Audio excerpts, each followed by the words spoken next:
Welcome back to Chronicles on the Focus, your one-stop shop for deep dives into the fascinating worlds of music, history, and anything else that catches our fancy. I'm your host, Bob, joined as always by the brilliant and ever so slightly opinionated, Alice. Hey Bob, thanks for having me. And you know me, always ready to share a hot take or two. So, what's on the agenda for today? Today, we're diving into the musical world of the one and only Moby. Yes, you've heard that right, the man behind the iconic Play album, the vegan activist, and the self-proclaimed punk rock kid who discovered electronic music. Moby, now that's a name that takes me back. I remember hearing Go in the late 90s and thinking, this is just what my soul needed. Go was definitely a game changer. It was the start of a whole new era for him. But before we get lost in the nostalgia, let's rewind a little and explore Moby's early days. You know, before the massive success and the animal rights activism, he wasn't always a global superstar, Alice. I bet. It's easy to forget that everyone starts somewhere, even musical icons. So, tell me, what was young Richard Melville Hall, the man behind the Moby name, like before he was the face of electronic music? Well, imagine this: a kid born in Harlem,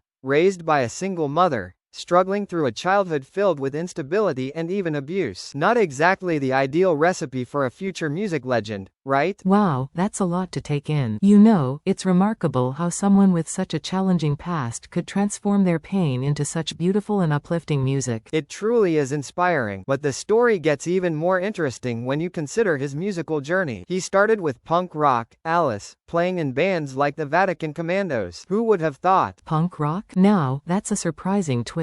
I always pictured him as this chill, ambient dude. Guess there's more to Moby than meets the eye. Exactly. And from there, he transitioned to electronic music, which, as we know, became his defining style. But there's a little-known fact about his early career, Alice. Apparently, his first record label, Instinct, released a bunch of his demos without his permission, even though he was trying to break free from them. That's just awful. It's like they were trying to sabotage him before he even had a chance to truly break through. You're right, it's a real, behind-the-scenes story that most people don't know.